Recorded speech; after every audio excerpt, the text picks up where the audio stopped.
근데 임대 아파트가 들어가면 그 구역 발전이 안 됩니까? 이렇게 표현할 수 있을 것 같은 게 논란이 되고 있는 게 이제 전월세 임대차 3법이 전월세를 가속화했다 이렇게 평가하기 또 어렵고요. 임차인을 걱정하는 듯한 이야기를 했지만 1000건이 채 안 됐다는 거는 이건 전세 물량이 이렇게 말라붙었다. 정책적으로 전세를 월세로 바꿔나가려는 어떤 의도가 있는 거 아니냐. 전세가 좋아요, 월세가 좋아요? 저도 전세가 좋죠. 그 통계를 찾아보니까 7월 기준으로 봤을 때 전년 대비 오히려 3% 전세 물량이 늘어 서울 같은 기준으로 52.4%가 대부분 다 갭투자고 당장 지금 신규로 전세를 얻어야 되는 분들 입장에서는 바로 절벽이 나타나는 거거든요. 이게 임대차 3법이 좋은 법이냐 아닌 법이냐 민주당이 왜 이걸 통과시켰냐 뭐 이런 논쟁 이거를 전세 월세 논쟁으로 갖고 간 거.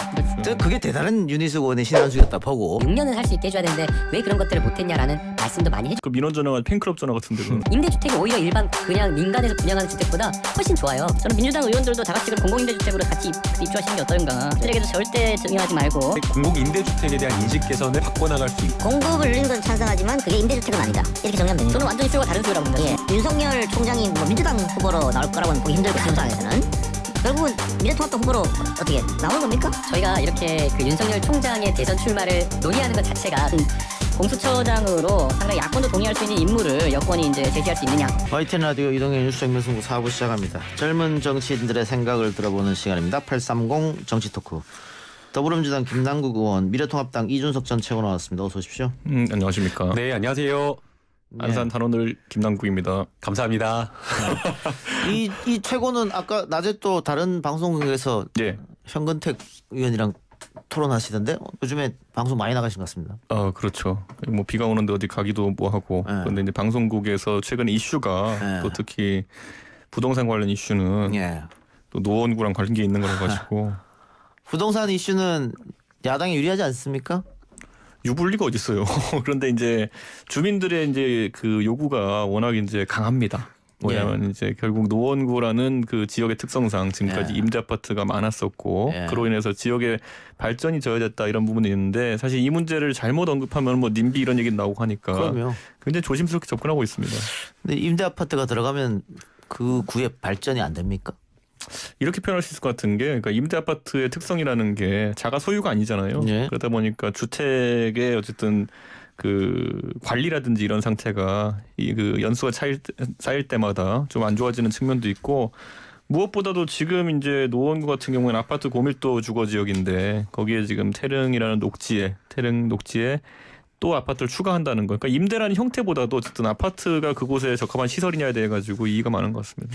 알겠습니다. 그러면 뭐 이왕에 부동산 얘기가 나왔으니까 부동산 문제부터 한번 논의해 보죠.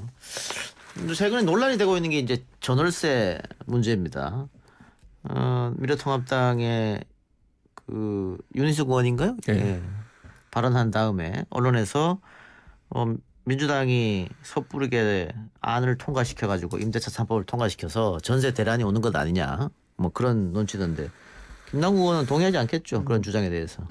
이제 시중에 많은 국민들이 그런 부분에 우려가 있는 것은 사실이고요. 그렇기 때문에 정부가 여기에 철저한 대책을 세우는 것은 반드시 필요하다고 생각이 됩니다. 그러나 이제 그 시장에서 이야기를 하는 것처럼 전세가 월세로 전환되는 걸 가속화시킨다라고 하는 것 하나와 임대차 3법이 또 뭐 여러 가지 주거 비용을 올려가지고 전세금이 올라갈 거다라고 하는 것은 좀 시장이 좀 과도한 우려가 아닌가라는 생각이 듭니다. 윤희숙 의원님이 이 수치로 근거를 든 것도 사실상 특정한 시점에 올라간 그 수치만을 이용해가지고 선별적인 어떤 자료를 통해서 올라간다라고 했는데 3년치 그 1989년 12월 그 전후로 해서 3년치 주택 전세자금 상승률을 보게 되면 오히려 1, 2년 뒤에는 굉장히 안정화됐고 그 효력이 발휘한 몇 개월 뒤인 바로 6개월 뒤만 보더라도 전세 가격이 안정화되는 모습을 봤기 때문에 반드시 주택 가격이 급등하거나 전세 가격이 올라간다라고 좀 보기에는 좀 어렵다고 보이고요. 또 더 나아가서 요즘에 조금 문제가 되고 있는 전세보다 월세가 더 많아질 거다. 그 이제 원인으로 보고 있는 게 전월세 가격 상한제를 5%를 시행하니까 그런 것 아니냐라고 하는데 이 여러 가지 전세 가격이나 주거비와 관련되어서는 단순하게 이 주택 임대차 3법이라든가 아니면은 전월세 상한제를 시행했다라는 것만으로 그렇게 결정되진 않고요. 결국 시장에서 주택 그 주거비를 결정이라고 하는 것은 주택 가격 그리고 주택 가격 상승률 또 그 당시에 주택의 수요와 공급이라고 하는 여러 가지 시장 상황과 복합적으로 맞물리기 때문에 임대차 3법이 이것이 전월세를 가속화했다 이렇게 평가하기 또 어렵고요. 또 윤희숙 의원님 조금 안타까운 게 임차인이다라고 이야기를 하면서 임차인을 걱정하는 듯한 이야기를 했지만 임대차 3법과 관련되어서 전부 다 보완책이라고 이야기를 하는 게 임대인에게 인센티브를 주자라는 그런 정책 이야기만 하고 있어서 오히려 조금 안타깝다라는 생각도 들었습니다. 예. 근데 뭐 저는 뭐 김남국 의원이 지금 반박을 하는 요지는 이해하겠지만은 결국에는 시장에서 나타나는 현상이라는 것은 결국 전세 물량이 빠르게 사라져가고 있다라는 것이거든요. 실제로 서울에 수백만 채 주택이 있는데 지난 주말 기준으로 해서 뭐 사실 전세로 나와 있는 뭐 특정 사이트 기준이긴 합니다만은 1000건이 채 안 됐다는 거는 이건 전세 물량이 말라붙었다라는 이야기를 하는 것이기 때문에 시장은 민감할 수밖에 없죠. 그리고 저는 뭐 민주당에서 결국에는 이게 뭐 민주당 당론이다 이런 생각은 들지는 않지만은 일부 인사들이 뭐 전세에서 월세로의 그 전환이라는 거는 어떤 필연의 과정 속에 있다. 또는 어떤 일부 인사들 같은 경우 월세가 전세보다 나은 거 아니냐는 취지로 이제 말을 하는 바람에 그 두 가지가 결부되면서 진짜 민주당이 정책적으로 그러니까 어떤 현상의 결과물이 아니라 정책적으로 전세를 월세로 바꿔나가려는 어떤 의도가 있는 거 아니냐 이렇게 생각하는 건데 저는 뭐 당연히 김남국 의원은 해명하겠죠 여기 대해서. 제가 해명 드려야죠. 그건 이제 그런데 그러니까 전세제도와 전세가 좋아요, 월세가 좋아요. 저도 전세가 좋죠. 그러니까. 네, 그건 너무나 당연하고요. 특히나 목돈을 모으고 내 집 마련을 하려고 하는 그런 어떤 청년 세대 입장에서는 돈을 많이 모을 수 있는 전세제도가 훨씬 더 유용한 게 맞고요. 그래서 저뿐만 아니라 많은 세대, 많은 분들이 전세제도를 선호하고 있습니다. 그러면 이제 뭐 정부 정책적으로 이것을 전세로 월세로 할 수 있느냐? 그렇지 않다라고 생각이 들고요. 이제 시장에서 우려하는 것처럼 진짜 좀 전세가 메말랐다라고 이야기를 하시는데 그래서 제가 좀 통계를 찾아보니까 올해 7월 기준에 사실은 올해 초만 하더라도 저금리가 계속된다 그래가지고 그걸 가속화할 거다라는 그런 얘기 많았잖아요. 근데 7월 기준으로 봤을 때 전년 대비 오히려 3% 전세 물량이 늘어났었습니다. 그래서 저금리 기조 속에서도 여러 가지 시장 상황에 따라서 전세와 월세 비중이 좀 달라지는 것이고요. 또 만약 이게 전세가 월세로 바뀌려면 임대인이 전세금을 환불해 반환해주고 그것을 월세로 돌릴 만한 자금 여력이 있어야 되는데요. 지금 시장에서 보게 되면 서울 같은 기준으로 52.4%가 대부분 다 갭투자고 또 강남 같은 경우에는 70%가 넘는 물량이 갭투자이기 때문에 갭투자하는 그런 물량들이 당장의 월세로 전환된다는 좀 어렵다고 보이고요. 또 특히나 이게 또 소급표가 적용이 돼서 4년 뒤에라는 그런 시간이 있기 때문에 그 기간 사이에 이런 우려를 좀 불식시킬 수 있도록 뭐 공공임대주택이라든가 아니면은 뭐 주택의 공급 정책을 확실하게 해가지고 알겠습니다. 그런 대비책을 확실하게 좀 차단하는 게 전 필요하다고 생각합니다. 4년 뒤란 얘기를 하는데 전세 절벽이라고 하면 당장 이제 지금 이미 전세 들어있는 분이 갱신할 때 발생하는 문제를 이야기하는 게 아니라 당장 지금 신규로 전세를 얻어야 되는 분들 입장에서는 바로 절벽이 나타나는 거거든요. 그렇기 때문에 그런 부분에 있어서 민주당은 자꾸 4년 정도 아니면 최소 2년 정도는 유예기간이 있으니까 그 사이에 대책을 찾아보자 이렇게 하는데 저는 지금 물론 전세 성수기는 아니기 때문에 즉각적으로 시장에 우려가 나타나진 않지만은 어쨌든 이사 시즌이 있지 않습니까? 그 전까지는 보완이 많이 필요할 거다 이렇게 보고 있습니다. 제가 정리 좀 하죠. 그러면 중간에 끼어들어서 어쨌든 저는 윤희숙 의원의 신의 한 수를 뒀다고 보고 민주당 의원들이 정부적 판단을 못했다. 아까 이준석 최고가 짚었던 그런 발언들은 그렇게 봅니다. 윤희숙 의원이 왜 신의 한 수를 뒀냐고 하면 아까 얘기했던 통계 같은 거야 뭐 전문가들이 보면은 자신이 필요한 통계만 갖고 왔기 때문에 반박이 가능해요. 다만 이게 임대차 3법이 좋은 법이냐 아닌 법이냐 민주당이 왜 이걸 통과시켰냐 뭐 이런 논쟁이 있었던 게 아니고 이거를 전세 월세 논쟁으로 갖고 간 거. 그렇죠. 그게 대단한 윤희숙 의원의 신의 한 수였다 보고 거기에 끌려간 민주당은 이번에 굉장히 정부적 판단을 못했다. 그렇게 봐요. 네, 제가 이제 오늘부터 이제 저희 보좌진이 전부 다 휴가를 가가지고 제가 직접 민원 전화를 받았었는데요. 말씀하신 그런 지적을 많이 해주시더라고요. 임대차 3법 같이 서민과 민생을 챙기는 이런 입법을 해놓고 왜 이것을 제대로 홍보조차 못하느냐 이런 의견 주신 분도 있었고요. 또 임대차 3법은 정말 서민의 주거 안정을 강화하는 법안이기 때문에 2+2 4년이 아니라 6년 적어도 초등학교나 중고등학교 학제에 맞춰갖고 6년은 살 수 있게 해줘야 되는데 왜 그런 것들을 못했냐라는 말씀도 많이 해주시더라고요. 그건 민원 전화가 아니 팬클럽 전화 같은데. 응? 그 민원 전화가 팬클럽 전화 같은데. 팬클럽 전화 아니고요. 네. 그래서 이제 많은 국민들이 이렇게 국민이 의견을 주셨기 때문에 이런 부분에 있어서 좀 더 적극적으로 홍보하고 좋은 정책임을 알리도록 노력하겠습니다. 근데 뭐 이거 임대차 3법 때문에 집값이 오르고 이런 건 집값이 떨어지고 이런 건 아니라고 보여지니까 지금 최근에 정부에서 내놓은 대책은 공급 대책입니다.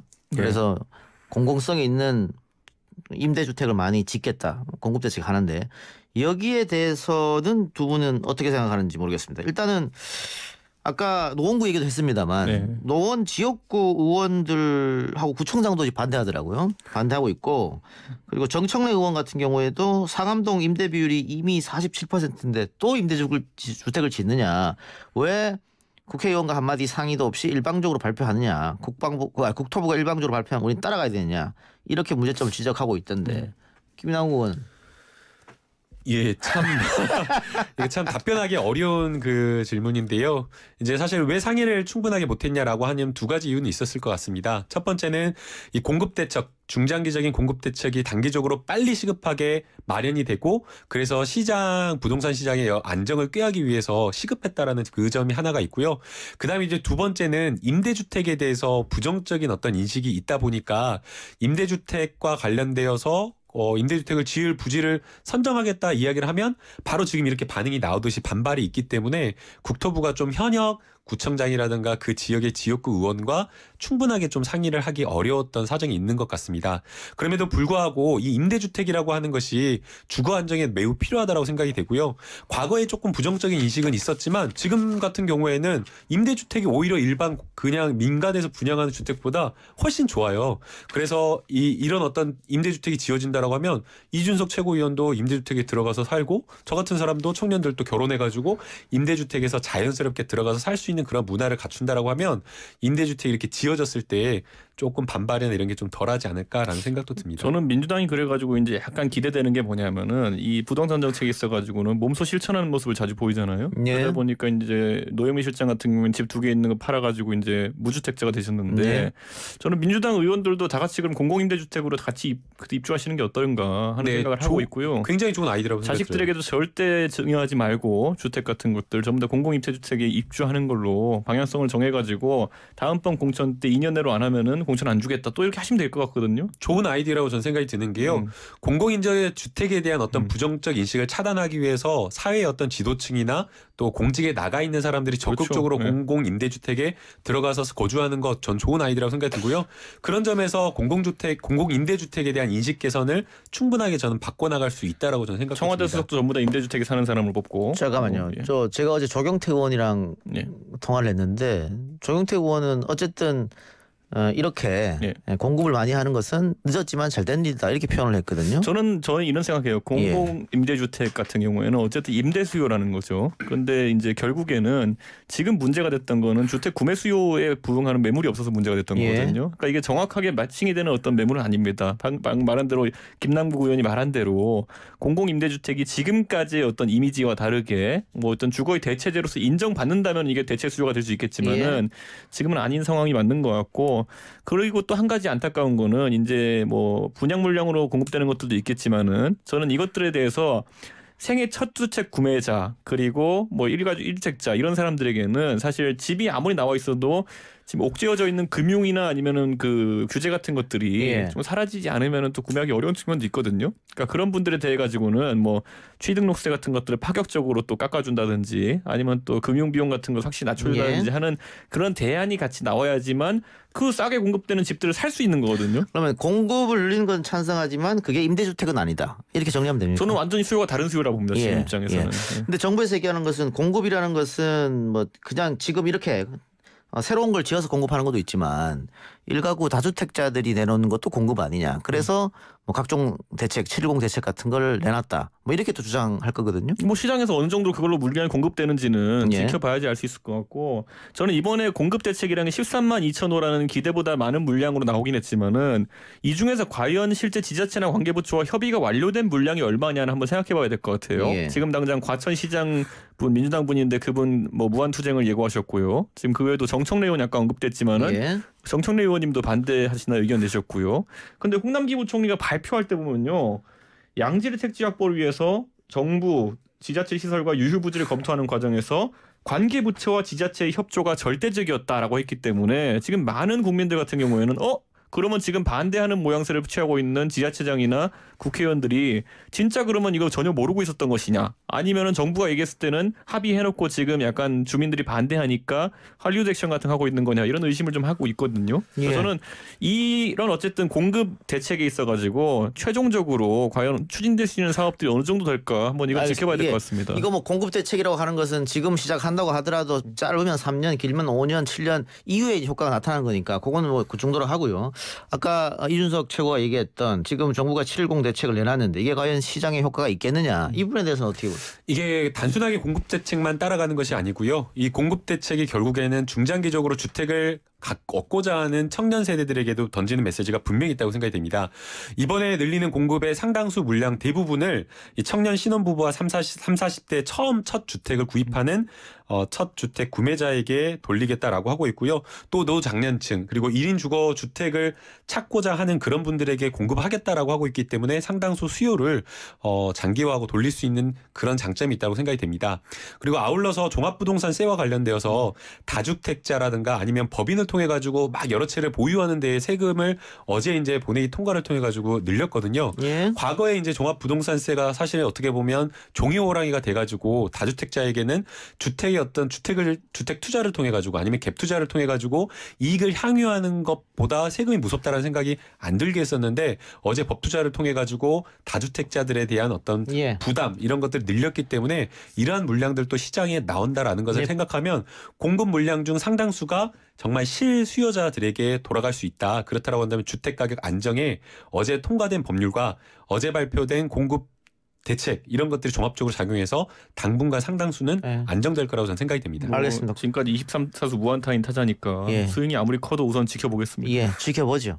저도 연말에 이사 계획 중인데 집값이 많이 떨어지면은 생각해 보겠습니다. 저도 하나 부탁드립니다. 임대 들어가지고 무슨 소리예요 지금? 임대 부탁드립니다. 그러니까 임대 들어갔어요. 네. 그래요. 자, 최근에 오마이뉴스가 리얼미터에 의뢰해서 차기 주자에 대해서 여론조사를 했는데 이낙연 의원이 많이 빠졌습니다. 많이 빠졌음에도 불구하고 1위를 달리고 있고 2위를 이재명 지사가 바짝 붙어서 추격하고 있고 3위가 윤석열입니다. 나머지 주자들은 한 자리 숫자니까요. 지금 상황에서 의미 없다고 보고 그러면은 이게 윤석열 총장이 뭐 민주당 후보로 나올 거라고는 보기 힘들고 지금 상황에서는 결국은 미래통합당 후보로 어떻게 나오는 겁니까? 어떻게 생각하세요? 저는 그 김종인 위원장이 오늘 다소 이제 과거와는 궤가 달라진 것 같은 발언을 하긴 했어요. 그러니까 뭐 본인 하기 나름 아니냐 이런 식으로 얘기했는데 사실 보수 진영에서 윤석열 후보랍니다. 총장이 후보가 되긴 굉장히 어려운 하나의 그 과제가 있는 것이 결국에는 탄핵 과정에 있어가지고 상당히 주도적인 역할을 했다는 겁니다. 그러니까 이게 박근혜 대통령 탄핵이요? 그러니까 지금 이제 보수 측 인사들 중에는 사실 대중적으로의 당연히 문재인 대통령과 그리고 또 추미애 장관과 어느 정도 각을 세우는 모습 보이고 있기 때문에 대안으로 인지되는 부분이 있어서 수치가 이 정도 나왔겠지만은 다만 이제 또 뭐 저는 괜찮습니다. 저는 뭐 탄핵에 찬성했던 입장에서 근데 탄핵에 반대했던 분들 입장에서는 윤석열, 한동훈, 조 사실 여기가 다 잡아놓은 거거든요. 예, 그렇기 때문에 사실 그 부분에 대한 구원을 풀 수 있는 어떤 논리적 관계가 나오느냐 아니면 그것을 뛰어넘을 정도로까지 윤석열 총장의 대안으로서의 매력도가 올라가느냐 뭐 이 정도에 따라 수치가 지금 이게 돌파할 수 있는 선이 있고 저는 아예 그 천정 같은 지점이 있을 거라는 보거든요. 그래서 저는 그거는 좀 지켜봐야 되지 않을까 이렇게 봅니다. 저희가 이렇게 그 윤석열 총장의 대선 출마를 논의하는 것 자체가 토론하는 것 자체가 윤석열 총장의 직무 수행을 매우 잘못했다라는 것을 방증한다라고 저는 생각이 듭니다. 이 검사가 지켜야 될 여러 가지 의무가 있겠지만 중립의무, 객관의무 이게 상당히 중요합니다. 어떤 오해도 불러일으키지 않고 정치적 중립의무를 다하는 게 매우 중요한데 윤석열 총장은 임기 1년 동안 조직을 이끌어오면서 수사를 통해서 정치에 개입했다라는 이런 평가를 받기도 하고 또 심지어는 본인이 지금 하고 있는 여러 가지 메시지가 정치적 어떤 오해와 논란을 불러일으키고 있기 때문에 그 자체로 좀 부적절했다고 생각이 들고요.